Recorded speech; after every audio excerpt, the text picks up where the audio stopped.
Okay, let's look at today's notes over 2.4, which is scatterplots, correlation, and regression. So throughout your elementary years, you saw scatterplots.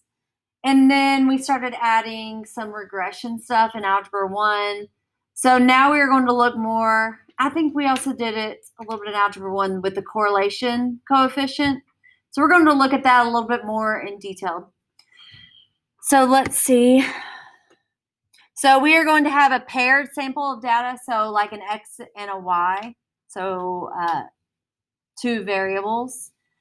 We're going to talk about correlations and scatterplots and the correlation coefficient, and also just real quick go over linear regression and how to write an equation from a set of ordered pairs. So a correlation exists between two variables when the values of one variable are somehow associated with the values of another variable. Linear correlation exists between two variables when there's a correlation and the plotted points of the paired data result in a pattern that can be approximated by a straight line. Scatterplot, we've all seen a scatterplot where we have X's and Y's plotted on a graph. So we'll look at scatterplots and determine what kind of correlation they have just by looking at the scatterplots. And then something to remember is correlation does not imply causation or causality. How do you say that? Where? Casualty? Is that casualty? No, it's not. I don't know. It looks very similar though, but it's basically causation. So correlation does not imply causation, like one causes the other. So even though number of drownings correlates with how many popsicles are sold, doesn't mean that just because popsicles are being sold, like that it causes drownings to happen. They both happen because it's hot outside, right? People are swimming more. It's hot outside. People are getting popsicles. It doesn't mean that one causes the other, but there is some kind of correlation there. So here is a correlation between waist and arm. So waist circumference and arm circumference. That's interesting. There is a distinct pattern of a positive correlation. So the bigger your waist, the bigger your arm circumference. What it's saying? One. The next one is weight and pulse rate. So it's kind of all over the place. So there's no correlation there, no distinct pattern. So we're going to say there's no correlation between weights and pulse rate. Here are some examples of the linear coefficient R and how it relates to scatterplots. So in the very middle, we have no correlation. The R value is what shows the strength of the correlation. So the bigger the R, well, I guess not the bigger, the closest the R value is to 1, the stronger the correlation. So look at 0 right here in the middle. No correlation at all. But then if we go to negative 0.3, it's a negative correlation. It's not very strong. But then negative 0.8 gets a little bit stronger, and then 1 is a perfectly straight line. And since it's negative 1, it's going downhill. So it's a negative strong correlation. Anything 0.8 or higher is a strong correlation, either negative or positive. Low correlation, 0.3. Low positive, highly positive correlation, 0.8. And then perfect positive correlation is 1. Using R for determining correlation, so this just kind of repeats what we've already said. If R is close to negative 1 or close to 1, there appears to be a correlation.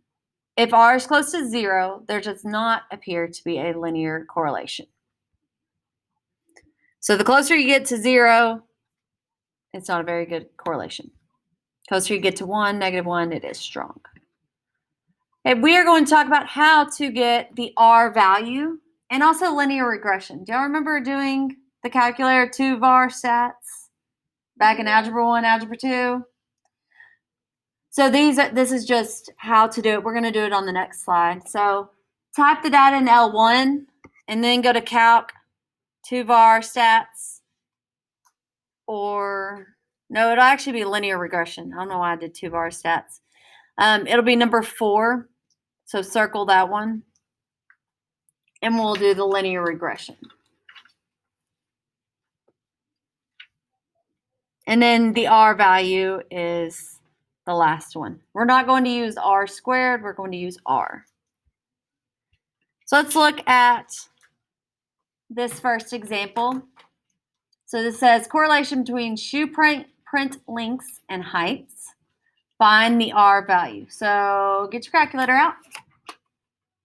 We're going to input our data in L1 and L2. And L2. Okay, so we are going to have the shoe print length. We are L1, height is L2. So go to Stat, Edit, and go and put those numbers in.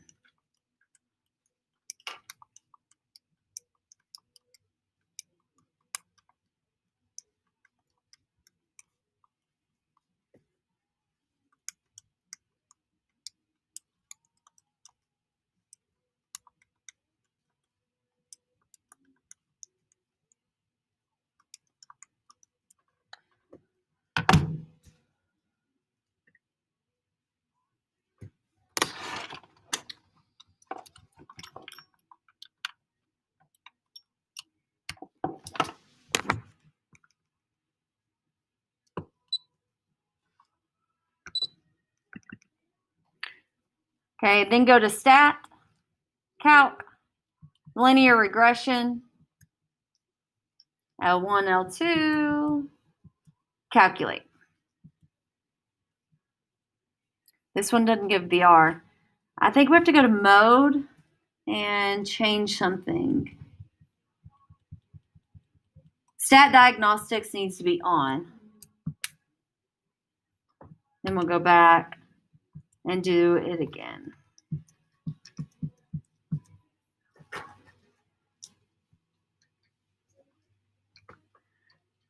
Okay, so the R value, go ahead and write down what the R value is. 0.59.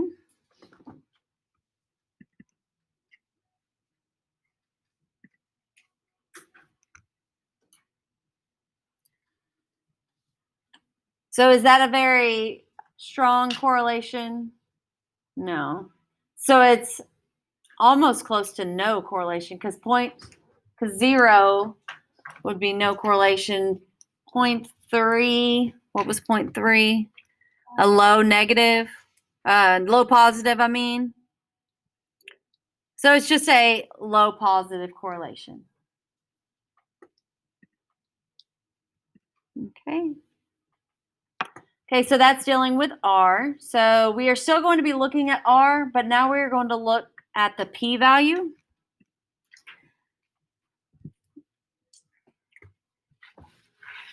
If there really is no linear correlation between two variables, the p-value is the probability of getting a paired sample data with a linear correlation coefficient R that is at least as extreme as the one obtained from the paired sample data.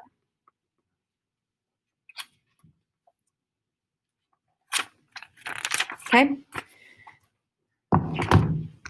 So let's look at this information. So on our My Math Lab, we have StatDisk where we can use the data that they've given us on our question and perform some kind of calculation with it. So this is the calculation that came up from data that was entered. So it says sample size n equals 5. Degrees of freedom is 3. We'll talk more about that later on. Correlation results. So correlation coefficient is 0.59. And isn't that what we found whenever we did ours? And then our critical R value, this comes from a table of values. Let me show you the table of values. This is the table of values. So everybody look at the next one, next slide.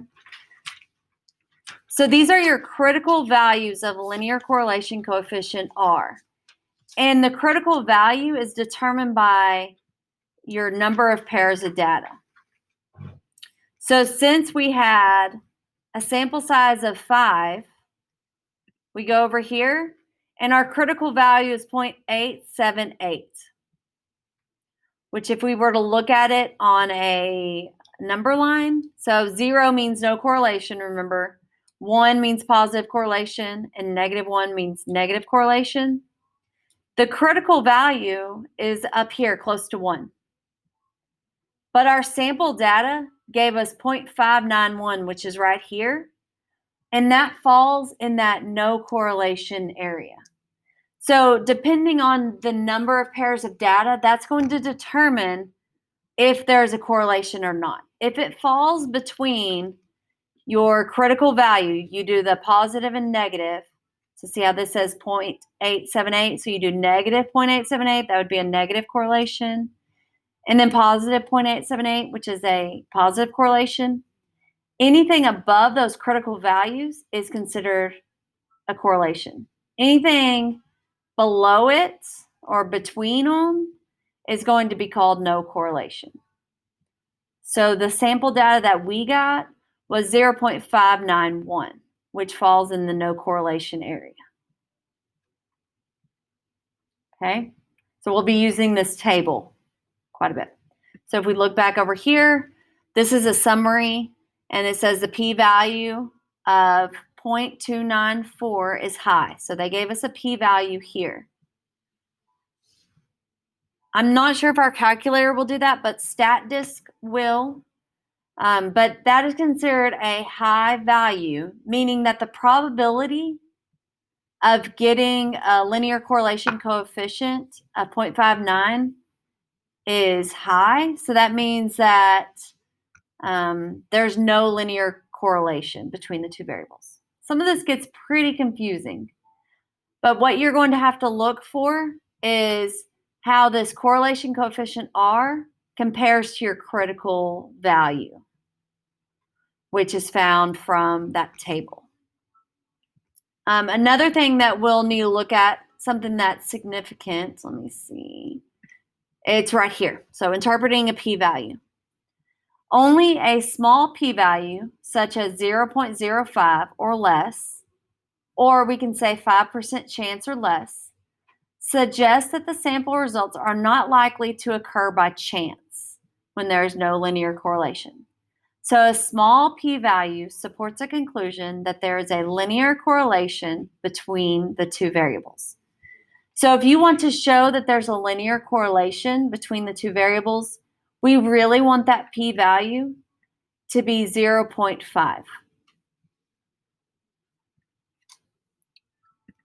Okay, let's look at this real quick. Look back at that. I want to calculate something real quick. Minus 0.591.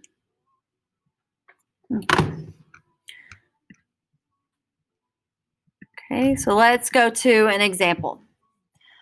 For a data set of brain volumes and IQ scores of 9 males, the linear correlation coefficient is R equals 0.939. Use the table available below to find the critical values of R based on a comparison of the linear correlation coefficient R and the critical values.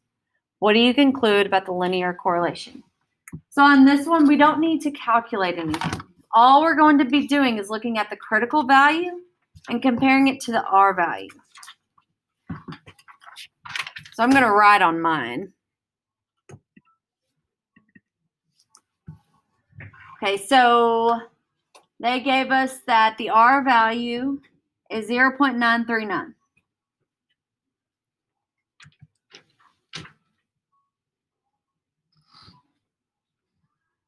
And we need to find the critical value of R. So we need to know what the sample is. How many subjects were part of the sample? 9. Yep. So we'll look at 9.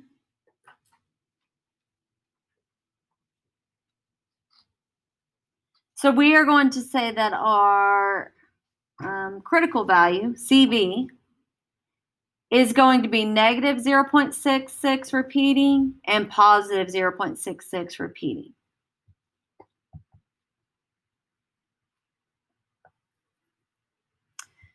So if I were to look at my number line, okay, this is -1, this is 0, this is 1. I want to look at the critical values. So 0.6 repeating would be right about here. And negative 0.6 repeating would be here. So anything between negative 0.66 and positive 0.66 is no correlation.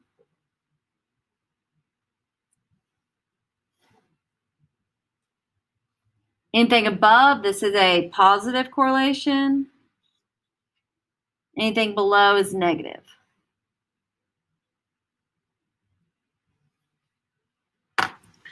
So the data that we have, our R value, is 0.949. So it's right here.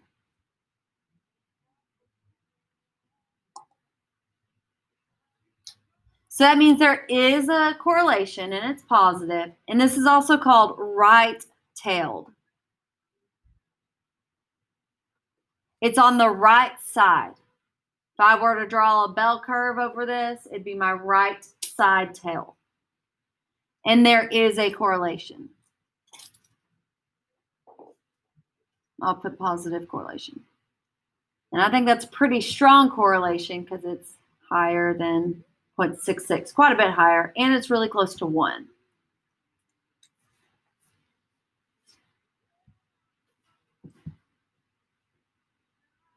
Okay, so now look at the next one. So it's very similar. It says, for a data set of brain volumes and IQ scores, we still have 9 males. Linear correlation coefficient 0.244. Use a table to determine your critical values. Based on the comparison of linear correlation coefficient R and the critical values, what do you conclude? So we're using the same thing, right? Because we're using the same numbers. We still have 9 males.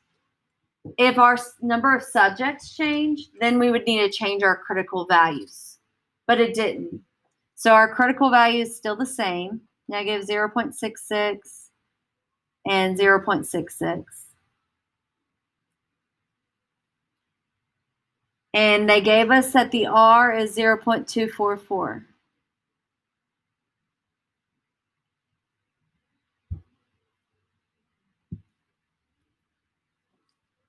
So that falls right around here.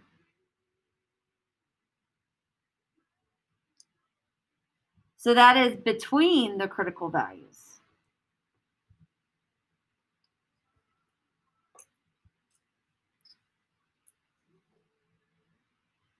Anytime it's in between, there is no correlation.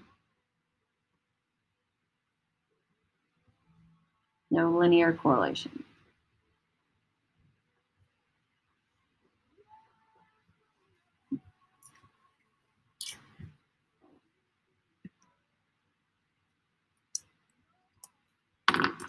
Okay, so does that make sense so far? Looking at the p-values just requires you to look at that table. Looking at the critical values requires you to look at the table.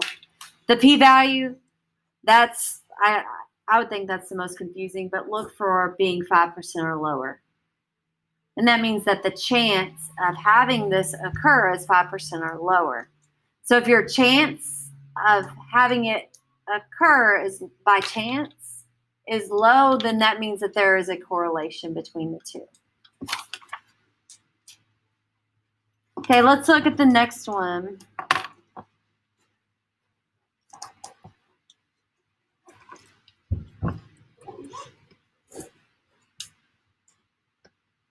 Okay, for a data set of brain volumes, we have 5 males.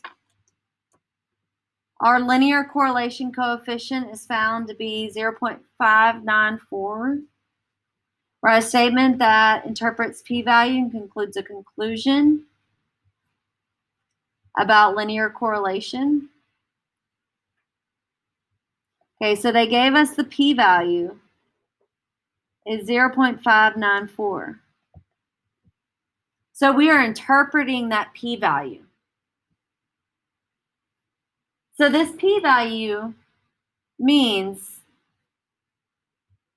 there is a 59% likelihood that the brain volumes and IQs of those 5 males would have that happen as part of chance, not because there's a correlation. So this number is greater than 0.05. So if it's greater than that, then let's go back and make sure I'm saying the wording right.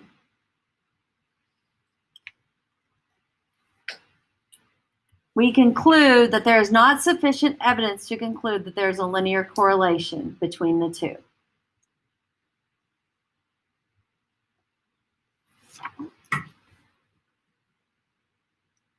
So we'll put that not significant evidence to conclude there is a correlation.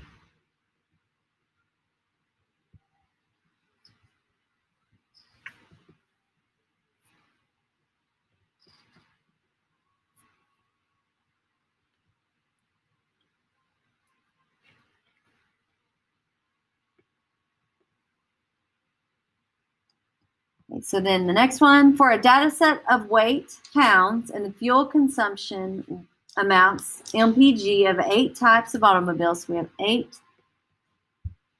subjects. The linear correlation coefficient is found in the p-value is 0.045. Write a statement that interprets the p-value and concludes a conclusion about linear correlation. So this p-value is smaller than 0.05.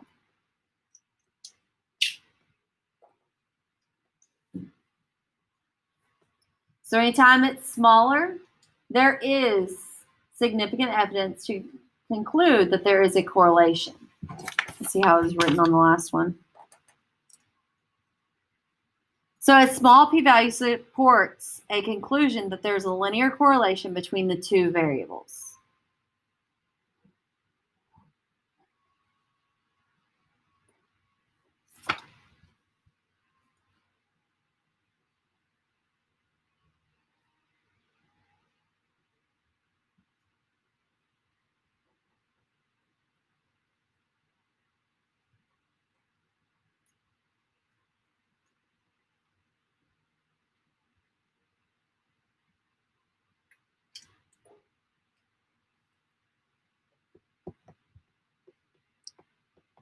So on your assignment, there'll be fill in the blanks, but it will give you options for those. So you need to know whether there is significant evidence or there is not.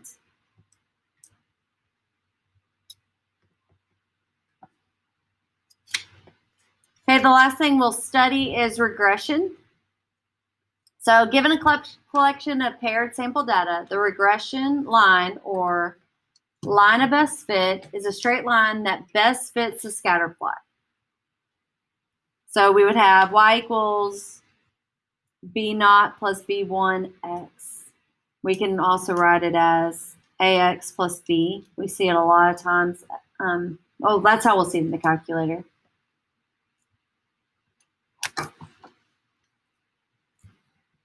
So you plug in the a, you plug in the b to write your equation. So it's a linear regression. So here is some sample data. We have shoe print length and height.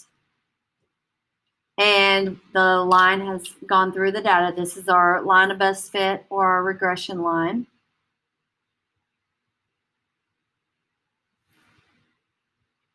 And from StatDisk, this is what was the output. We have correlation coefficient R, critical value, and then look at that p-value.